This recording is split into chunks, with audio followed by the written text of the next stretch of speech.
Hello, I'm Mark, and this is the Fast Track Impact podcast, where we look at how researchers can become more productive and use their work to achieve real-world impacts. In today's podcast, I'm going to be looking at how you can reconceptualize yourself as an academic to get more focus and better work-life balance. And I'm going to give you a really powerful practical exercise that you can do that I think will make you think radically differently about yourself and your career. Powerful stuff today, but before we get into that, I want to give you my research impact tip of the week. Today's tip is turning conventional wisdom about the social media platform Twitter on its head. I recently took over managing the Twitter feed for my school at Newcastle University. And the people who I'm managing it with told me that they'd been instructed by the university that they had to tweet at least twice a day. And they confessed that, to be honest, there wasn't enough to say twice a day, and they were kind of saying quite a lot of rubbish just to try and make up something to tweet that much. My advice turns that on its head and says, actually, tweet as much as you have got good material for. And actually, if you've only got a very small amount of good material very infrequently, then only tweet very infrequently. What you will need to do, though, is to have a strategy to enable you to get that message to a large and very relevant group of people. Otherwise, yeah, you're tweeting, but no one's seeing it. There's no point. And there are two ways that you can do this. The most important way that I'm going to suggest is to rely on influencers. There are people in your school, probably, in your university, in your institution, wherever you're working, who are actually quite influential on that platform. You've got lots of followers. And a quick word with them to ask them if they would retweet your post will most probably lead to that getting to a very relevant and potentially much larger audience. I've done this quite regularly with my research funders, with large non-governmental organisations, etc. There is someone somewhere in that organisation sitting in front of a computer who is pressing the tweet button. And if you can go through the switchboard and talk to that person on the phone and pitch why it is that your tweet is really important and relevant to their followers, then 99% of the time they will say, yeah, okay, that's fine, I'll retweet that. And now suddenly, rather than getting out to the 100 or 200 followers that you've got, this is now going out to tens or hundreds of thousands of people. Your other option is to have some kind of a follow strategy. This is something I've spoken about in the last podcast series, so go back to that if you want more details on how to do this, or just kind of Google follow strategies. Lots of people out there talking about how to do that effectively. The one thing I would suggest is if you do go down that route, then you're probably not going to want to do that for your own personal account, because it might look a little bit egotistical. But I do it for my institutional account, so for my school account, for example, project accounts or thematic accounts. And that means that you are now targeting a whole load of people who you know are relevant for achieving the kind of impacts that you want, who are going to be interested in your material. You're following them, they're seeing what you're doing, and the majority of them say, hey, that's interesting. They follow back. You grow your audience rapidly. What I'm saying here is you don't have to go to that length. You don't have to have a follow strategy. You don't have to really spend a lot of time at all on this. You can tweet once every 6 months and get that retweeted by someone influential, and in a matter of seconds per year, potentially, you are actually getting the most out of this platform. Okay, so we are going to move on to the main segment today. I said that we would focus on how we might reconceptualize ourselves as researchers to get more focus and better work-life balance. And to do that, what I'd like to do is to look through some material that I've written for my forthcoming book. And this follows on from what I was talking about last week in relation to our motivations. At the end of what I was saying last week, I was talking to you about a story that I'd found incredibly disempowering, and how we can actually, on purpose, retell our stories and reframe what is happening to us and where we are going. I asked you last week to have a think about some questions, and in particular I asked you why it is that you are a researcher. Why do you do what you do? And my hope is that most of you are quite happy with your answers to that question. But for some of us, actually, when you really probe behind the answers and really ask why, then you may actually find some hidden motives that are perhaps, as I found, quite disempowering. And I think it's important that we don't ignore these disempowering stories, and we don't ignore the power that they have to demotivate us. And rather than ignoring them, what I believe we need to do is to learn how to retell those stories so that we can discover and embed motives based on our values that will, on a day-to-day basis, enrich and empower us, and so drive us, keep us focused, and enable us to stay the course. I met a gentleman called Andrew Scott. When I started my job in Newcastle, he was helping to do the induction programme for new professors in Newcastle University. I really enjoyed what he did in the training, learned a huge amount. And in fact, based on that training, I decided, you know what, I need to start a podcast. So thank you, Andrew, for that inspiration. Andrew has just recently published a book. And in Andrew Scott's book, he talks about what he calls the many-story approach as a way of understanding the stories that perhaps hold you back and enabling you to retell your story on purpose to remotivate yourself. And in his approach, he describes 3 steps. The first of these steps is to loosen your grip on unhelpful stories. Unhelpful stories about yourself and about the people that you interact with. The second is discovering more helpful stories, crucially that are linked to our values, which then open up more positive possibilities for the future. And the third of these then is about enriching and embedding this new story. So the first one then, loosening your grip on unhelpful stories about yourself and the people you interact with.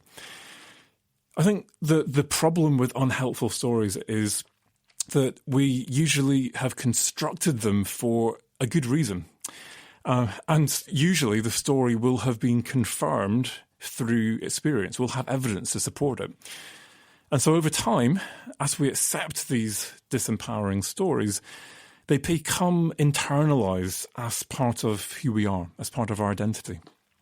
And instead of accepting that we mess up sometimes, we view our latest mistake as being one in a long line of failures, both personal, professional, etc., stretching back through the years. And by doing that, we're feeding into a powerful meta-narrative that we're telling about our lives and ourselves that is fundamentally disempowering. Every now and then we will succeed and something amazing will happen and it's a massive success. Or someone gives us really positive feedback, but because it doesn't fit into the narrative that we're telling about ourselves, we pay it very little attention and it doesn't actually change our view of ourselves. And we become incredibly single-minded and unable to change our view of ourselves. Being aware of the stories that we've constructed about ourselves, I believe, is the first step to being able to consciously loosen our grip on these stories when we realise that we are feeding in yet again to that old bad story. Phil Ward at the University of Kent created the concept of the grant factor, I think with some colleagues down there in Kent. And he created this as a way of helping his academics to change their narrative about writing grants, because he realised that there was this incredibly negative, disempowering story that people were feeding into about the latest grant that they didn't get, and it's never going to happen, and there's kind of no point in even getting back on your feet again to try and do this again. What he was doing was valuing the process of creating the grant and putting it on the conveyor belt of the peer review process and focusing on the creative process of your next grant rather than anxiously awaiting the verdict of your last grant. No matter how many times his colleagues' proposals are rejected, Fool and his team are celebrating the creative success of the grant writing process with their academics and urging them to start cooking up their next idea and putting it back onto the conveyor belt in their grant factory. For me, I love it. I don't know what you think, but this is a very creative and practical way of creating a new narrative. And they run grants factory workshops, and it's a whole big thing in Kent that is a story that they're trying to write at an institution for their researchers and with their researchers. The second part of Andrew Scott's many-story approach is about discovering more helpful stories linked to our values, which then open up more positive possibilities for our future. If you want to believe a new story about your life, you can't just make it up out of thin air.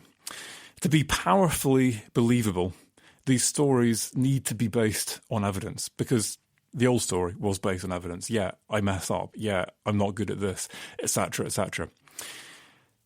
However, now you, in theory, have started to loosen your grip on the unhelpful stories. That's the last point. And so it becomes possible to look across your full range of experience now to find evidence that could be used to construct a more compelling and empowering narrative. You've taken the blinkers off. You're not now just looking at that old story and everything that only fits into that old story. You're looking now much more objectively across the full range of your experience. The new story clearly needs to be just as credible, if not more credible, than the old story. And it needs to be helpful. For the new story to be even more powerful than the old, unhelpful story, try and make sure that it explicitly connects with your values. And for me, that's what's going to help motivate you to push through the hard work of actually replacing the old story with a new. That takes emotional investment and energy to do that on purpose every time that old story rears its ugly head. A friend of mine was ready to give up on research altogether and go into university management after the latest in a long string of grant rejections. I was on some of his grant proposals with him. In my opinion, these were fantastic proposals. There was nothing fundamentally wrong with them at all. It seemed unjust, unfair. Instead of giving up, though, he decided to reframe his career as a thought leader, given the compelling evidence that he got that he could write and get published in top journals. And he does this, and he does it amazingly. So he stopped investing so much time in writing grants and started investing more time in writing and reinforcing a story that he could tell about himself, about the unique and important contribution that he was able to bring to his field. The third part of Andrew Scott's many-story approach then is to then try and really enrich and embed this new story. It is hard work to replace an unhelpful story, especially if, like the stories I had told about myself, these are stories you've told yourself again and again for years and years. You need to strengthen, rehearse, confirm, find new evidence for your new story. And so the last step of the many-story approach is about reinforcing the new story so it can outcompete the old story when you're tempted to slip back into old thinking. Look for as much evidence as you can find from across all parts of your life, personal and professional, that can substantiate this new story, which you can use in future to confront your doubting self when the old story is competing for your attention. And once you've enriched the plot as much as possible, then you need to embed that plot in your consciousness, telling yourself the new story on purpose, regularly, and subtly telling it to others and watching as they confirm your new narrative. Yes, that's how I see you as well. I met Anna Attlee when she was a PhD student, and she went on to do a postdoc position with me. When I first met her, Anna was loosening her grip on a disempowering story that was being told about her at the time by her PhD supervisor to her face, who came from a very different scientific tradition. This is quite a common story. I've picked up a number of PhD students over the years who have come a cropper from PhD supervisors who do not value the disciplinary perspective they are coming from, and as a result put them down constantly, and it can be incredibly damaging. It turned out that she'd been told a fairly similar story again and again when she was growing up. Most PhD students, I think in her shoes, would have given up under the sustained criticism that she suffered. But instead, Anna was creating a new narrative. And it was a narrative that she rehearsed again and again. I saw her with me, with her colleagues, and it was a single sentence. It was the sentence that was her Twitter profile text. It was on her website, and it was how she would introduce herself to new people. It was simply, I'm Anna, and I want to change the world. Every morning, she would set her alarm for 5 a.m. and she would read through a number of what she called affirmations that she'd written about herself, and then what she called visualizations, things that she wanted to achieve, but she would try and actually visualize and imagine them in her mind. Then she'd spend time reading something that would help her achieve her goals. She'd write down her thoughts, and she'd take some exercise. SAVERS, I think she told me, was the acronym for this. And I'm not going to try and rehearse that now, but if you Google SAVERS, then hopefully you'll come up with more guidance on this. The cool thing was that she did all this before I'd even woke up, let alone joined her in the office. I have to confess, I've tried it. I'm not quite as disciplined as Anna. I like my sleep too much, sadly. But I have tried in my own way to repurpose what she did, because I saw how incredibly powerful it was for her.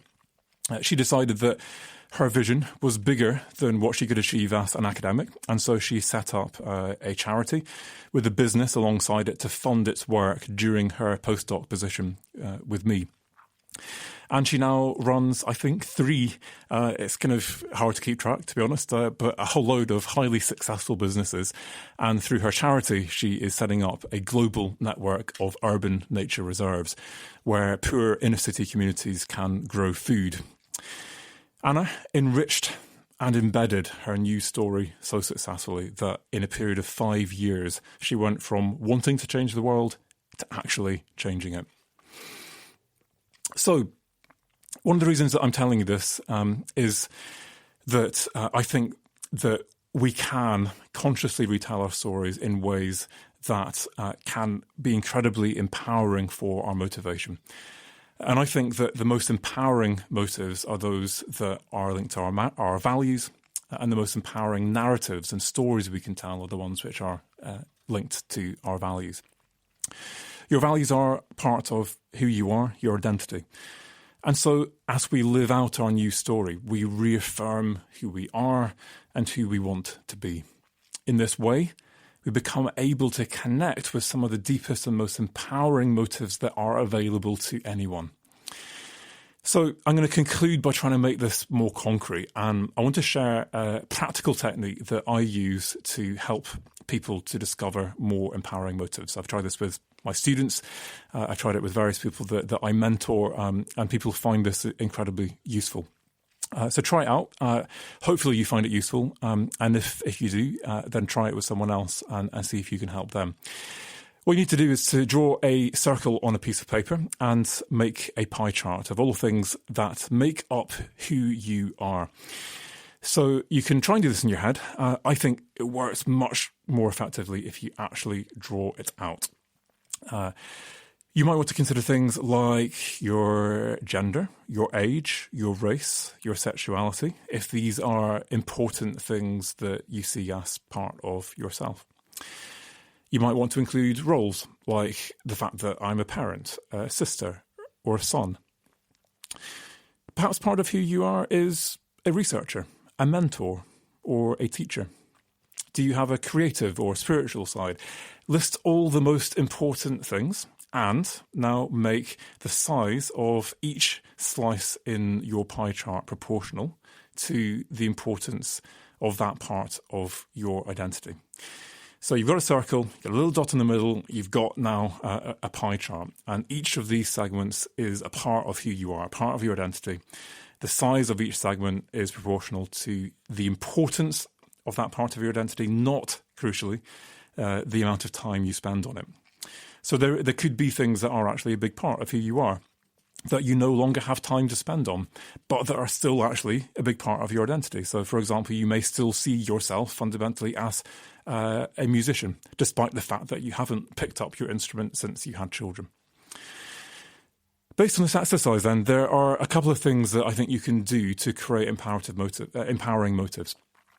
So the first is ask yourself how you spend your time. So what I like to do is to get my piece of paper, turn it over now, and I redraw the pie chart. It's empty now, just a circle, a dot in the middle.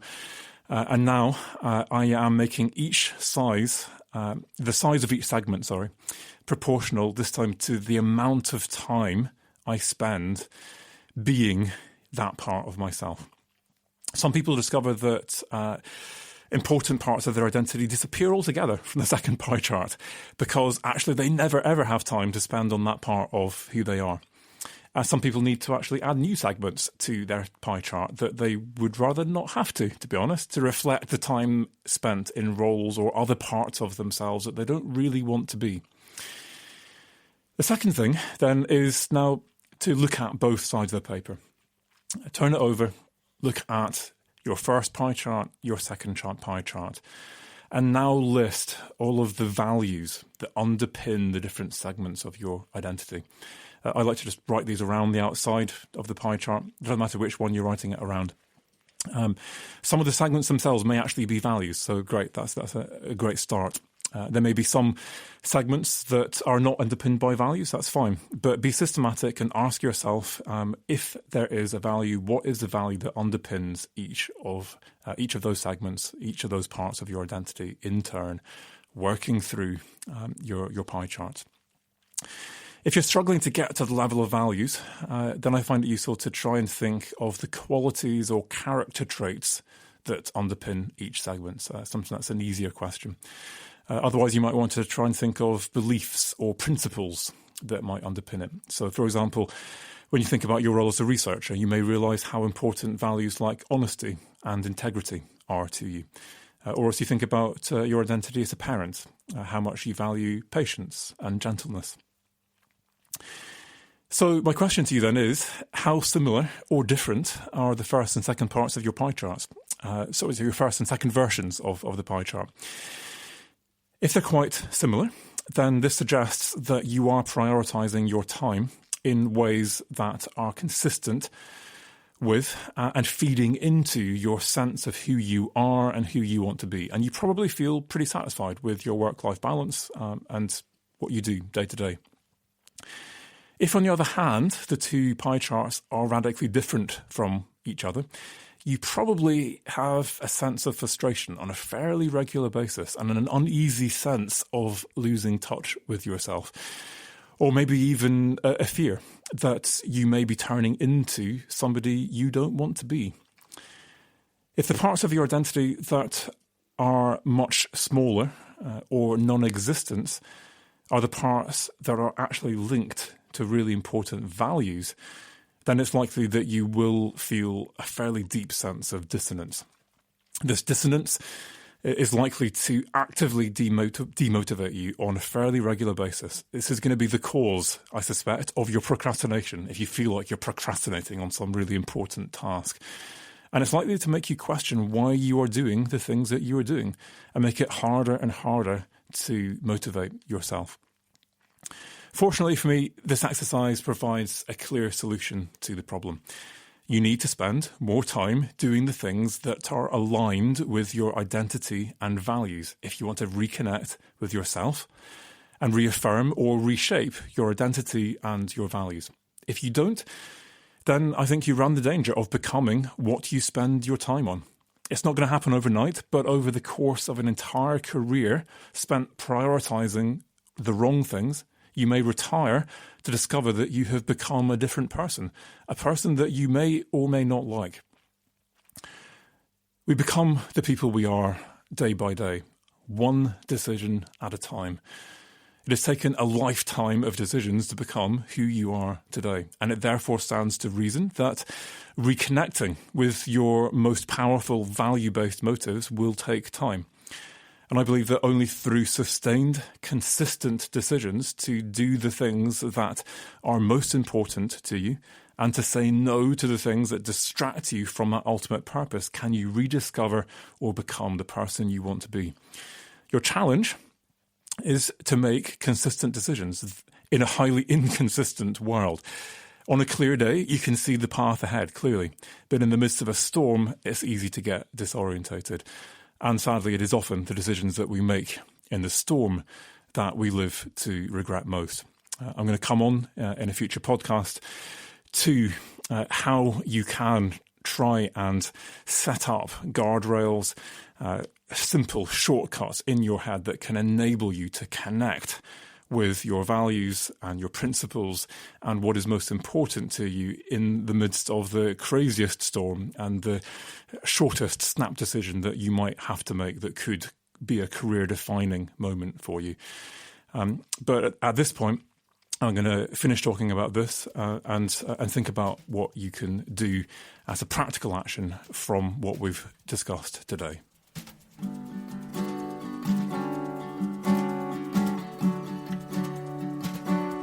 So, what can you do practically to implement what I've suggested to you today? And I'm going to suggest, even if you just do this in your head, I do believe this works really effectively if you do actually draw this out.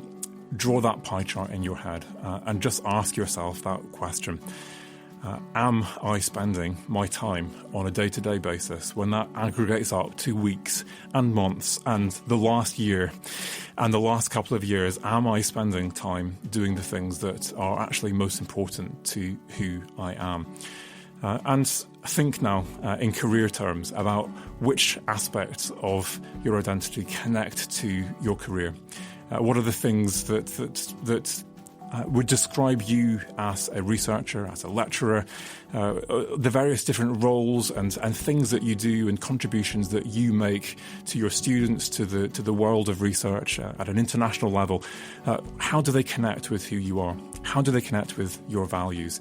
And by making it clear now as to what your values are and what parts of your identity connect with these parts of your career, I believe that you can start to make decisions to say yes to the right things, no to the things that will distract you from that higher purpose, and start to become more motivated, more focused, and more successful.